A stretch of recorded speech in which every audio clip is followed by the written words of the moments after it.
صلی اللہ علیہ وسلم۔ السلام علیکم ورحمۃ اللہ وبرکاتہ۔ الحمدللہ رب العالمین والصلاة والسلام علی اشرف الانبیاء والمرسلین وعلی آلہ واصحابہ اجمعین، اما بعد فاعوذ باللہ السمیع العلیم من الشیطان الرجیم من حمزہ ونفخہ ونفثہ۔ قال اللہ سبحانہ وتعالی ان اللہ یأمر بالعدل والإحسان وإیتاء ذی القربى وینہی عن الفحشاء والمنکر والبغی یعظکم لعلکم تذکرون۔ وقال رسول اللہ صلی اللہ علیہ وآلہ وسلم ترکت فیکم امرین لن تضلوا ما تمسکتم بہما کتاب اللہ و سنت رسولہ صلی اللہ علیہ وآلہ وسلم۔ ناظرین کرام، نقوش سیرت النبی صلی اللہ علیہ وآلہ وسلم کے سلسلہ میں آج کا ہمارا یہ لیکچر رسول اللہ صلی اللہ علیہ وآلہ وسلم کے عدل پر ہے کہ پیغمبر رسول صلی اللہ علیہ وآلہ وسلم بحیثیت عادل۔ قرآن مجید میں اللہ سبحانہ وتعالی نے یہ بات بیان کر دی ہے کہ اگر تم تعمیر اور ترقی چاہتے ہو تو اس کے لیے معاشرے میں عدل کا قیام ضروری ہے۔ عدل کا قیام اور ظلم کا خاتمہ، یہ پائیدار ریاست کے اندر یا پائیدار ریاست تعمیر کرنے کے لیے یہ دو بنیادی چیزیں ہیں کہ عدل کو فروغ دیا جائے اور ظلم کا خاتمہ کیا جائے۔ اگر ہم سیرت طیبہ جناب محمد کریم صلی اللہ علیہ وآلہ وسلم پر غور کریں تو یہی دو بنیادی چیزیں ہمیں ملتی ہیں کہ آپ نے ریاست مدینہ کو عملی طور پر تشکیل دینے کے لیے معاشرے کے اندر، سوسائٹی کے اندر عدل کو فروغ دیا ہے۔ جس طرح کہ اللہ تعالیٰ نے قرآن مجید میں فرمایا، ایک دوسری آیت ہے وَإِذَا حَكَمْتُمْ بَيْنَ النَّاسِ أَن تَحْكُمُوا بِالْعَدْلِ، کہ جب تم لوگوں میں کوئی فیصلہ کرو یا تمہیں ثالث بنا دیا جائے ان تحکموا بالعدل، تو پھر تم پر یہ ذمہ داری بنتی ہے کہ تم عدل اور انصاف کے مطابق فیصلہ کرو۔ تو یہ عدل کسی بھی ریاست کے اندر ایک بنیادی کردار ادا کرتا ہے، اور یہ بہت ہی کمپریہنسو جامع آیت ہے، سورہ النحل کی آیت نمبر 90 ہے جو میں نے آپ کے سامنے تلاوت کی۔ جب بھی رسول اللہ صلی اللہ علیہ وآلہ وسلم کوئی خطبہ ارشاد فرماتے تو خصوصاً اس آیت مبارکہ کو ضرور تلاوت کیا کرتے تھے، کیونکہ اس کے اندر اسلام کا وہ آفاقی پیغام ہے کہ جو دیگر ادیان اور مذاہب کے اندر ایسی آفاقیت نہیں پائی جاتی، کیونکہ اس آیت مبارکہ کے اندر اللہ تعالیٰ نے فرما دیا یأمر بالعدل والإحسان وإیتاء ذی القربى، کہ وہ تین چیزیں جن کی بنیاد پر معاشرے ترقی کرتے ہیں ان کو بھی بیان کر دیا گیا، اور جن کی بنیاد پر معاشرے تنزلی کا شکار ہوتے ہیں، معاشرے تباہی اور بربادی کا شکار ہوتے ہیں، وہ تین چیزیں بھی اللہ تعالیٰ نے یہاں بیان کر دی۔ اور یہ وہ جامع آیت ہے کہ جس کے اندر اللہ سبحانہ و تعالیٰ نے تین امور جو کرنے والے ہیں ان کو بھی بیان کر دیا، اور وہ تین امور جن کا سوسائٹی میں خاتمہ ضروری ہے ان کو بھی بیان کر دیا۔ وَيَنْهَا عَنِ الْفَحْشَاءِ وَالْمُنْكَرِ وَالْبَغْيِ يَعِظُكُمْ لَعَلَّكُمْ تَذَكَّرُونَ۔ تو بہرحال ہمارا جو موضوع ہے وہ بنیادی طور پر رسول اللہ صلی اللہ علیہ وآلہ وسلم کی جو عدل کو فروغ دینے کی منصوبہ بندی ہے اس موضوع پر ہے کہ آپ صلی اللہ علیہ وآلہ وسلم نے عدل کو کیسے فروغ دیا ہے۔ سب سے پہلی اور اہم بات جو یہاں سمجھنے کی ہے وہ عدل کا معانی اور مفہوم ہے کہ عدل کسی بھی چیز کو دو برابر حصوں میں تقسیم کر دینے کو کہتے ہیں،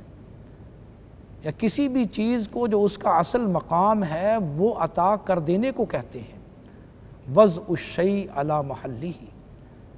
کسی بھی چیز کو اس کے اصل مقام پر رکھ دینا یہ عدل ہے۔ اور اسلامی ادب میں جو عدل کا الٹ ہے، متضاد ہے، وہ ظلم ہے، اور ظلم کی تعریف وضع الشیء علی غیر محلہ ہی ہے۔ کسی بھی چیز کو اس کا اصل مقام نہ دینا یہ ظلم ہے۔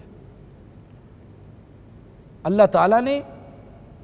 عدل کے معاشرے کو قائم کرنے کا حکم دیا ہے اور ظلم کے معاشرے کو ختم کرنے کی تلقین کی ہے۔ ظلم کا معاشرہ کبھی ترقی نہیں کرتا، ظلم کا معاشرہ ہمیشہ قائم نہیں رہ سکتا، آخر اس کو زوال ہی زوال ہے۔ رسول کریم صلی اللہ علیہ وآلہ وسلم نے عدل کے معاشرے کو پروموٹ کیا ہے، اور عدل کی تعریف میں جو سب سے اہم اور بنیادی بات ہے وہ اللہ سبحانہ و تعالیٰ کی ذات کے ساتھ عدل ہے کہ ہماری سوسائٹی اور معاشرے میں ایسا رجحان پیدا ہو کہ جب نماز کے لیے اذان ہو جائے تو ہماری مارکیٹس بند ہو جائیں، ہمارے کاروباری مراکز بند ہو جائیں، اور خصوصاً جمعہ کی نماز کے لیے تو اللہ تعالیٰ نے یہ خصوصی حکم دے دیا کہ جب جمعہ کے دن تمہیں پکارا جائے تو اپنے کاروبار اور معاملات کو ترک کر دو، ہمارے مارکیٹس بند ہو جائیں۔ یہ اللہ کی ذات کے ساتھ عدل کا تقاضا ہے۔ اللہ ذوالجلال والاکرام کی توحید کے اوپر مکمل عمل کیا جائے، یہ عدل کا تقاضا ہے، اور اس کے مقابلے میں ظلم ہے، جس طرح کہ حضرت لقمان علیہ السلام کی بات ہے اپنے بیٹے کے لیے، یا بنیا لا تشرک باللہ ان الشرک لظلم عظیم، یہ شرک کو ظلم عظیم قرار دیا گیا ہے۔ توحید اور پھر اس کے مقابلے میں شرک، توحید کے معاشرے کو پروموٹ کرنے کا حکم ہے اور شرک کے معاشرے کی مذمت کی گئی ہے۔ یہ دو بنیادی باتیں ہیں سمجھنے کی۔ سیرت رسول صلی اللہ علیہ وآلہ وسلم کا یہی عملی کام ہے، یہی آپ کا کردار ہے کہ آپ نے عدل اور توحید کا معاشرہ قائم کیا ہے، ظلم اور شرک کے معاشرے کی مذمت کی ہے۔ رسول اللہ صلی اللہ علیہ وآلہ وسلم کی ساری سیرت طیبہ کا مطالعہ کریں تو ہمیں یہی بات نظر آتی ہے۔ یہاں ایک اہم بات یہ بھی سمجھ لینے کی ہے کہ رسول اللہ صلی اللہ علیہ وآلہ وسلم کی طبیعت میں فطری طور پر یہ بات شامل تھی کہ آپ ہمیشہ عدل اور انصاف کا ساتھ دیتے تھے، آپ ہمیشہ مظلوم کے ساتھ کھڑے ہوتے تھے اور ظالم کی مذمت کرتے تھے۔ ناظرین کرام دیکھیے کہ رسول اللہ صلی اللہ علیہ وآلہ وسلم ابھی بچپن کی عمر میں ہے کہ مکہ مکرمہ میں ایک معاہدہ ہوا جس کو معاہدہ حلف الفضول کہا جاتا ہے۔ کتب سیرت میں یہ معاہدہ موجود ہے۔ نبی کریم صلی اللہ علیہ وآلہ وسلم نے اس معاہدہ کے اندر عملی طور پر شرکت کی، اور وہ معاہدہ کیا ہے کہ لَنَكُونَنَّ يَدًا وَاحِدًا مَعَ الْمَظْلُومِ عَلَى الظَّالِمِ، کہ مکہ مکرمہ کے تمام وہ افراد جو اعلیٰ بصیرت رکھنے والے ہیں، جو فطرت سلیمہ پر ہیں، انہوں نے اس بات پر معاہدہ کیا کہ ظالم کے خلاف آواز کو بلند کیا جائے گا اور مظلوم کا ساتھ دیا جائے گا۔ رسول اللہ صلی اللہ علیہ وآلہ وسلم بعد میں اس معاہدہ کو یاد کیا کرتے تھے کہ یہ ایسا معاہدہ ہے کہ سرخ اونٹوں سے بھی زیادہ بہتر ہے۔ رسول اللہ صلی اللہ علیہ وآلہ وسلم اس معاہدہ کے اندر شریک ہوئے تھے، اور باقاعدہ طور پر آپ صلی اللہ علیہ وآلہ وسلم کا مکی زندگی کے اندر عدل بھی بہت زیادہ معروف ہو چکا تھا۔ آپ اس بات سے اندازہ لگائیے، کبھی آپ غور کیجئے رسول اللہ صلی اللہ علیہ وسلم کی اس سیرت پر کہ جب آپ ہجرت کر کے مدینہ منورہ گئے ہیں تو مدینہ منورہ میں جو آپ نے سب سے پہلا معاہدہ کیا، جس کو میثاق مدینہ کہا جاتا ہے، دی فرسٹ ریٹن کانسٹیٹیوشن ہے، یہ دنیا کا پہلا لکھا ہوا تحریری دستور ہے۔ اس سے پہلے کوئی ایسی تحریر دنیا میں موجود نہیں تھی کہ جس کو باقاعدہ طور پر لکھا گیا ہو۔ یہ ایسا معاہدہ ہے کہ جس کو قانونی حیثیت دی گئی اور اس کو باقاعدہ طور پر لکھا گیا۔ اس کی 52 دفعات ہیں۔ الوثائق السیاسیہ فی عہد النبوی والخلافت الراشدہ میں ڈاکٹر حمید اللہ صاحب نے باقاعدہ طور پر اس کو ایڈٹ کر دیا ہے، اس کو جمع کر دیا ہے، اور الگ سے بھی اس پر کتاب مرتب کر دی ہے۔ تو یہ جو 52 دفعات ہیں اس میں سے ایک اہم دفعہ یہ ہے کہ جو مدینہ منورہ کی ریاست ہے، اس میں بسنے والے جتنے بھی قبائل ہیں، خواہ ان کا تعلق مسلمانوں کے ساتھ ہے یا غیر مسلموں کے ساتھ یا یہود کے قبائل ہیں، اگر جھگڑا ہو جائے تو اس کا فیصلہ رسول کریم صلی اللہ علیہ وآلہ وسلم کریں گے۔ اسی کو کہتے ہیں الفضل ما شہدت بہ الاعداء، جادو وہ جو سر چڑھ کر بولے۔ رسول اللہ صلی اللہ علیہ وآلہ وسلم کو باضابطہ طور پر اس قانونی دستاویز کے ذریعے جج تسلیم کیا گیا ہے۔ غیر مسلموں نے بھی آپ کو جج تسلیم کیا، اور دیکھیں اس وقت مدینہ کی ریاست کا کتنا ایک شدت والا ماحول تھا، اور کتنی یہود کے قبائل کو کتنی پریشانی تھی کہ مکہ مکرمہ سے چند افراد ہجرت کر کے مدینہ منورہ میں آپ بسے ہیں، اور وہ مدینہ منورہ کو ایک ریاست بنانا چاہتے ہیں۔ تو ان حالات کے اندر رسول اللہ صلی اللہ علیہ وسلم کو بطور جج تسلیم کرنا اور اس کو ایک قانونی دستاویز قرار دے دینا، یہ ایک بڑی اہم بات تھی۔ اس کا مطلب یہ ہے کہ رسول اللہ صلی اللہ علیہ وآلہ وسلم کی جو سماجی عدل تھا وہ مسلم ہو چکا تھا ان کے اوپر، اور وہ اس کو بخوبی جان چکے تھے کہ اس انسان سے بڑھ کر اس کائنات کے اندر کوئی عادل نہیں ہو سکتا، کوئی انصاف کرنے والا نہیں ہو سکتا، کوئی منصف نہیں ہو سکتا کہ آپ کی موجودگی میں کسی اور کو جج مانا جائے۔ تو پھر رسول اللہ صلی اللہ علیہ وآلہ وسلم نے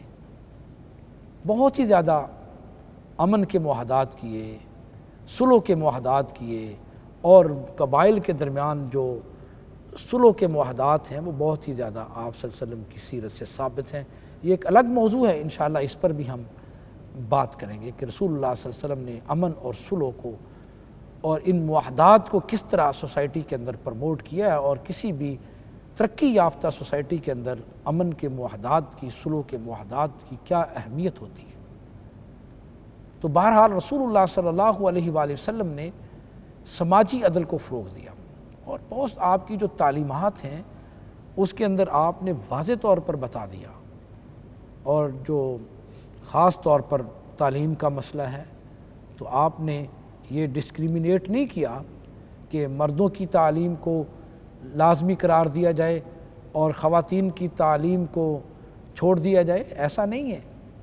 اسلامی معاشرہ میں ایسا نہیں ہوا۔ یہی سماجی عدل کی ایک بنیادی مثال ہے کہ آپ صلی اللہ علیہ وآلہ وسلم نے یہاں بھی ڈسکریمنیٹ نہیں کیا،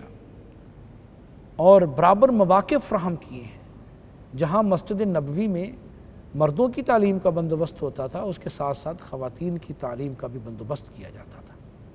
ان مواقعوں پر بھی آپ نے سماجی عدل کو ہی پرموٹ کیا ہے۔ اور پھر دوسری طرف دیکھیں، محدثین نے کتاب الحدود کے اندر بیان کر دیا، رسول اللہ صلی اللہ علیہ وآلہ وسلم کے جو بطور قاضی فیصلے ہیں ان کو بیان کر دیا۔ حجت اللہ البالغہ میں شاہ ولی اللہ رحمۃ اللہ علیہ نے بیان کر دیے کہ رسول اللہ صلی اللہ علیہ وآلہ وسلم کس قدر سماجی عدل کو پرموٹ کرتے تھے کہ بنو مخزوم قبیلہ کی ایک فاطمہ نامی نے چوری کی، اور یہ قبیلہ بہت بڑا قبیلہ تھا اور ان کی سیادت کو تسلیم کیا جاتا تھا۔ بنو مخزوم قبیلہ کی فاطمہ نامی عورت نے چوری کی۔ حضرت اسامہ بن زید رضی اللہ تعالی عنہ کے ذریعے آپ کو سفارش بھی کی گئی، مگر آپ نے لوگوں کو اکٹھا کر کے فرمایا، لوگوں آج اگر اس موقع پر میری بیٹی فاطمہ بھی چوری کرتی رضی اللہ تعالی عنہا تو میں اس کا بھی ہاتھ کاٹ دیتا۔ یہ کہنے کے تو ایک بات ہے، لگا ذرا اپنے تصورات میں لائیے، یہ کتنی بڑی بات رسول کریم صلی اللہ علیہ وآلہ وسلم نے بیان کر دی، اور سماجی عدل و انصاف کی یہ کتنی بڑی مثال ہے جو رسول اللہ صلی اللہ علیہ وآلہ وسلم نے یہاں پیش کی۔ اور یہ بات بھی ہمارے سامنے پیش نظر رہنی چاہیے کہ آپ صلی اللہ علیہ وآلہ وسلم کی تعلیمات سے یہ بات واضح ہے کہ آپ نے نہ صرف سماجی عدل کو پروموٹ کیا، اس کو تعمیر اور ترقی دی، بلکہ رسول اللہ صلی اللہ علیہ وآلہ وسلم کی تعلیمات سے یہ بات بھی ثابت ہوتی ہے کہ آپ نے گاہے گاہے اس کی نگرانی بھی کی ہے، اور کسی بھی جگہ پر مدینہ کی ریاست کے اندر اس کو ڈسکریمنیٹ نہیں ہونے دیا۔ یہ رسول اللہ صلی اللہ علیہ وآلہ وسلم کی سیرت کا ایک عملی تقاضا ہے۔ فَلَا وَرَبِّكَ لَا يُؤْمِنُونَ حَتَّى يُحَكِّمُوكَ فِي مَا شَجَرَ بَيْنَهُمْ ثُمَّ لَا يَجِدُوا فِي أَنفُسِهِمْ حَرَجًا مِّمَّا قَضَيْتَ وَيُسَلِّمُوا تَسْلِيمًا، کہ رسول اللہ صلی اللہ علیہ وآلہ وسلم کے جو فیصلے ہیں ان پر جو تذبذب کا شکار ہوتا ہے، اس کے ایمان کے اوپر اس کے ایمان کی کوئی حقیقت نہیں ہے۔ اور ایک مسلمان کی زندگی کا یہ لازمی حصہ ہونا چاہیے کہ وہ رسول اللہ صلی اللہ علیہ وآلہ وسلم کے کیے گئے فیصلوں کو عملی طور پر مانیں۔ اور دیکھیں، یہ اتھارٹی تو اللہ تعالیٰ نے آپ کو عطا کی ہے کہ اگر تمہارے درمیان کوئی جھگڑا ہو جائے تو اس میں جج رسول اللہ صلی اللہ علیہ وآلہ وسلم کو بناؤ، اپنے ان جھگڑوں کو فیصلوں کے لیے اللہ اور اس کے رسول صلی اللہ علیہ وآلہ وسلم کی طرف لوٹا دو، قرآن مجید سے فیصلہ کرواؤ، رسول اللہ صلی اللہ علیہ وآلہ وسلم کی احادیث سے فیصلے کرواؤ۔ آج ضرورت اس بات کی ہے کہ ہم عملی طور پر سیرت رسول صلی اللہ علیہ وسلم کے ان پہلوؤں کو اختیار کرتے ہوئے ان کے مطابق اپنی جو جوڈیشری ہے اس کو بنائیں، اپنے عدالتی نظام کو اس کے مطابق ہم بنائیں۔ جب تک ہم اپنے عدالتی نظام کو اس کے مطابق نہیں بنائیں گے اتنی دیر تک ہم وہ ترقی حاصل نہیں کر پائیں گے جو آج ترقی یافتہ اقوام نے حاصل کی ہے۔ آج ترقی یافتہ اقوام کی ترقی کی جو بنیادی وجہ ہے وہ عدل اور انصاف کا فروغ ہے۔ رسول اللہ صلی اللہ علیہ وآلہ وسلم نے عدل اور انصاف کو ہی فروغ دیا ہے۔ وہ معاشرے کبھی ترقی نہیں کرتے جہاں پر غریبوں کے تو ہاتھ کاٹے جائیں اور جو امراء ہیں وہ قتل کر کے بھی، ظلم اور زیادتی کر کے بھی بری ہو جائیں۔ جن معاشروں کے اندر ایسی مثالیں سامنے آئیں پھر وہ معاشرے تباہی اور بربادی کا شکار ہو جاتے ہیں۔ تو رسول کریم صلی اللہ علیہ وآلہ وسلم نے عملی طور پر ہمیں یہ کر کے ثابت کر دیا کہ آپ اولاد کے درمیان بھی عدل کریں۔ یہ نہ ہو، دیکھیں فرما دیا کہ اللہ تعالیٰ سے ڈرو، اپنی اولاد کے درمیان بھی عدل کیا کرو، اپنی اولاد کے درمیان بھی انصاف کیا کرو۔ اور دیکھیں یہ بات بھی سمجھا دی کہ اگر آپ ایک بیٹے کو تعلیم دلوا رہے ہو، اس کے اوپر خرچہ کر رہے ہو، تو فرض بنتا ہے کہ دوسرے بیٹے کے اوپر بھی اتنے اخراجات کرو تاکہ اس کی صلاحیتیں بھی نکھر کر سامنے آئیں، اس کو بھی ترقی کرنے کے، اس کو بھی تعلیم حاصل کرنے کے، آگے بڑھنے کے اتنے ہی مواقع دو جتنے دوسرے بیٹے کو عطا کر رہے ہو۔ اگر مواقع بیٹوں کو عطا کر رہے ہو تو وہ مواقع اپنی بیٹیوں کے لیے بھی فراہم کرو۔ ہاں یہ تو ہو سکتا ہے کہ بیٹوں کے لیے کون سی تعلیم ضروری ہے اور بیٹیوں کے لیے کون سی تعلیم ضروری ہے، اس کو تو دیکھا جا سکتا ہے، لیکن یہ نہیں ہو سکتا کہ بیٹوں کے لیے تو ہم مال پیسہ خرچ کریں اور بیٹیوں کو ہم جو ہے وہ ان کے اوپر مال دولت پیسے خرچ نہ کریں، ان کی تعلیم کے بندوبست نہ کریں، ان کی تعلیم کا بندوبست بھی اسی طرح ہوگا، ان کی کھانے پینے کا انتظام اور بندوبست بھی اسی طرح ہوگا جس طرح آپ اپنے بیٹوں کے لیے کرتے ہو، بیٹیوں کے لیے بھی اسی طرح ہوگا۔ اگر